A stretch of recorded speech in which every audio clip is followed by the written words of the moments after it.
तो दोस्तों आज हो गया 3 अक्टूबर 2023 यूपी में देश दुनिया के सभी ताज़ा मुख्य समाचार लेके आए। सिर्फ आप चलिए फॉरवर्ड खबर शुरू करते हैं। उससे पहले चैनल को अब तक सब्सक्राइब ना किया तो फॉरवर्ड चैनल सब्सक्राइब कर दें, लाइक कर दें, शेयर कर दें ताकि इसी तरह खबर आप हर रोज देख सकें। चलिए शुरू करते हैं आज की पहली बड़ी खबर। बिहार सरकार की जातिगत जनगणना रिपोर्ट आने के बाद सपा प्रमुख अखिलेश यादव ने भाजपा सरकार पर निशाना साधा है। अखिलेश यादव ने कहा है कि भाजपा सरकार अब राजनीति छोड़े और देशव्यापी जातिगत जनगणना कराए। रोजगार और अन्य मुद्दों को लेकर अपनी ही सरकार पर निशाना साधने वाले पीलीभीत सांसद वरुण गांधी ने एक बार फिर से भाजपा सरकार को घेरा है। सांसद वरुण गांधी ने जनसंवाद के दौरान कहा है कि देश में बेरोजगारी बड़ी समस्या है। सरकारी नौकरी के 1 करोड़ पद खाली हैं। बेरोजगार संकट के दौर से जूझ रहे हैं, लेकिन किसी को उनकी फिक्र नहीं है। नौकरियों का पैसा बचाकर चुनावों में रेवड़ियां बांटी जा रही है। युवाओं को रोजगार नहीं मिल रहे हैं, लेकिन चुनावों में मुफ्त अनाज जैसी लोक लुभावन योजनाओं की घोषणा की जाती है। यूपी की योगी सरकार छात्रवृत्ति यानी स्कॉलरशिप के नाम पर होने वाले फर्जीवाड़े को रोकने के लिए नया कदम उठाने जा रही है। अब छात्रवृत्ति के लिए आधार आधारित बायोमेट्रिक उपस्थिति अनिवार्य करने जा रही है। आपको बता दें कि अगले साल से सभी स्कूल और कॉलेजों में इसे अनिवार्य रूप से लागू करने की तैयारी है। बिहार में जातीय जनगणना की रिपोर्ट जारी होने के बाद देश की सियासत गर्मा गई है। भाजपा ने परोक्ष रूप से विपक्ष पर निशाना साधा है। मध्य प्रदेश भाजपा ने सोमवार को कहा है कि बिहार में जातीय सर्वेक्षण समाज में दरार पैदा करने का काम करेगा। वहीं कांग्रेस की मध्य प्रदेश इकाई ने सूबे की सत्ता में आने पर जातीय जनगणना कराने का वादा किया है। बिहार सरकार की ओर से जारी जातीय जनगणना की रिपोर्ट पर प्रतिक्रिया व्यक्त करते हुए कमलनाथ ने सोमवार को कहा कि यदि कांग्रेस सूबे की सत्ता में आती है तो जातीय जनगणना कराएगी। राजस्थान में विधानसभा चुनाव से पहले जुबानी जंग तेज होती जा रही है। कांग्रेस ने सोमवार को कहा कि प्रधानमंत्री नरेंद्र मोदी अशोक गहलोत के जाल में फंस गए हैं, क्योंकि पीएम मोदी ने यह मान लिया है कि राजस्थान सरकार ने अच्छा काम किया है। आपको बता दें कि पवन खेरा ने आगे कहा है कि हमारे मुख्यमंत्री ने एक जाल बिछाया और पीएम मोदी इस जाल में फंस गए, क्योंकि पीएम मोदी ने ये कहा है कि अगर बीजेपी यहाँ सत्ता में आती है तो गहलोत सरकार की योजनाओं को बंद नहीं किया जाएगा। जब हमारी योजनाएं अच्छी हैं तो फिर आपको वोट कौन देगा। कांग्रेस नेता राहुल गांधी सोमवार को अपने निजी दौरे पर अमृतसर पहुंचे हैं। इस दौरान वो स्वर्ण मंदिर मत्था टेकने पहुंचे। इसके बाद राहुल गांधी ने लंगर पाया और फिर जूठे बर्तन धोकर सेवा भी की। आपको बता दें कि राहुल गांधी ने इस बार सिर पर पगड़ी की जगह नीले रंग का पटका बांधा हुआ था। पार्टी के वरिष्ठ नेता के अनुसार राहुल गांधी का अमृतसर का यह निजी दौरा है। उनका पंजाब में पार्टी नेताओं से मिलने या कोई जनसभा करने का कार्यक्रम नहीं है। बिहार में जातीय जनगणना के आंकड़े नीतीश कुमार सरकार ने जारी कर दिए हैं। इन आंकड़ों में अत्यंत पिछड़ा वर्ग और अन्य पिछड़ा वर्ग की आबादी कुल मिलाकर 63% है, जो सबसे बड़ा सामाजिक समूह है। इस सर्वे के आधार पर बिहार सरकार ने ब्राह्मण, भूमियार, यादव, राजपूत, मुसहर समेत सभी जातियों की आबादी बता दी है। यही नहीं, इस बीच ये जानकारी भी सामने आई है कि धार्मिक आधार पर किसकी कितनी संख्या है। सर्वे के मुताबिक राज्य में सबसे ज़्यादा 81.99% हिंदू है, जबकि मुसलमानों की संख्या 17.70% यानी कि 2,31,49,985 है। मध्य प्रदेश के मुख्यमंत्री शिवराज सिंह चौहान के इमोशनल बयान पर प्रदेश कांग्रेस अध्यक्ष कमलनाथ ने पलटवार किया है।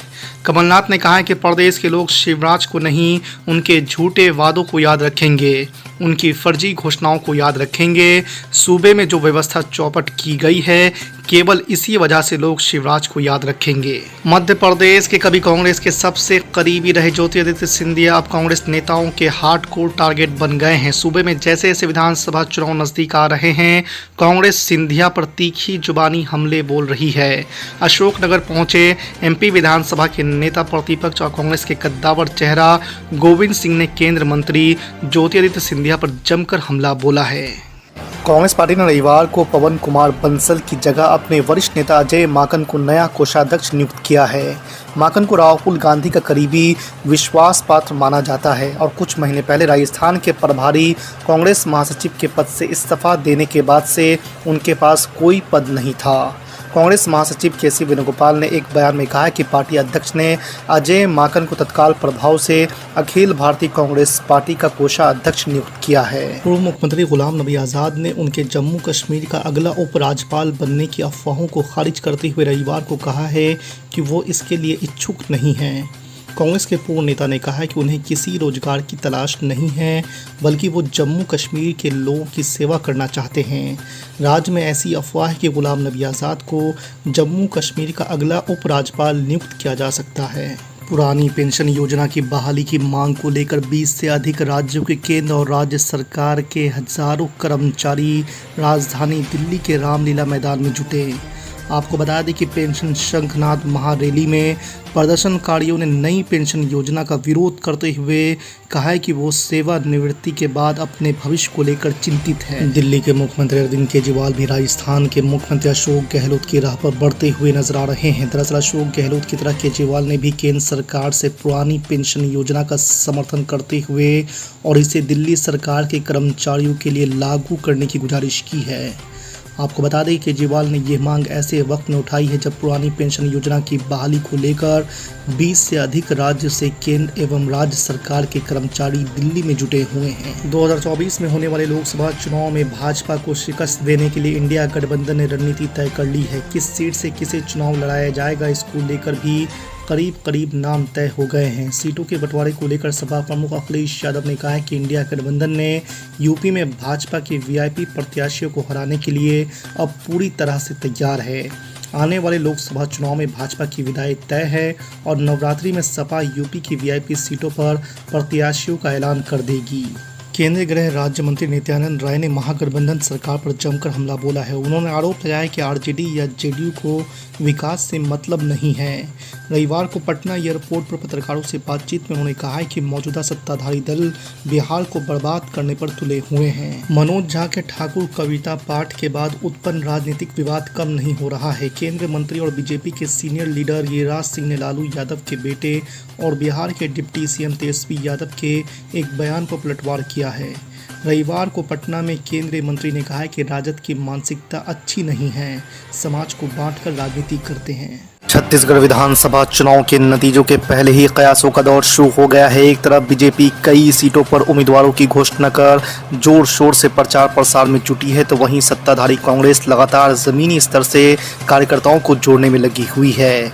इस बीच छत्तीसगढ़ विधानसभा चुनाव को लेकर पैक्स मीडिया और न्यूज़ 24 ने चौंकाने वाले सर्वे किया है। ताज़ा सर्वे के मुताबिक प्रदेश में बीजेपी को झटका लग सकता है। ताज़ा सर्वे के मुताबिक कांग्रेस को 55 में से 60 सीटें मिलने के आसार है, जबकि बीजेपी को मात्र 30 से 35 सीट पर सिमटती नजर आ रही है। अगले साल होने वाले लोकसभा चुनाव को लेकर सियासी पार्टियां कमर कस चुकी है। आपको बता दें कि उत्तर प्रदेश की पार्टियों की बात करें तो समाजवादी पार्टी ने इंडिया गुट का दामन थाम लिया है, तो वहीं बहुजन समाज पार्टी ने अभी अपना रुख साफ नहीं किया है। लोकसभा चुनाव में मायावती किस ओर जाएंगे, इसके बारे में उन्होंने खुलकर अपनी बात नहीं रखी है। हालांकि उनका रुख इस बार बीजेपी की तरफ झुका हुआ नजर आ रहा है। मायावती और उनकी पार्टी आए दिनों सपा और कांग्रेस पर निशाना साध रही है, वहीं बीजेपी के लिए उनके तेवर नरम हैं। इसे देखते हुए सपा ने पहले से ही बसपा को भाजपा की बी टीम कहना शुरू कर दिया है। गुजरात हाईकोर्ट ने प्रधानमंत्री नरेंद्र मोदी की डिग्री से संबंधित मामले में दिल्ली के मुख्यमंत्री अरविंद केजरीवाल द्वारा दायर पुनर्विचार याचिका पर बहस पूरी होने के बाद शुक्रवार को अपना आदेश सुरक्षित रख लिया है।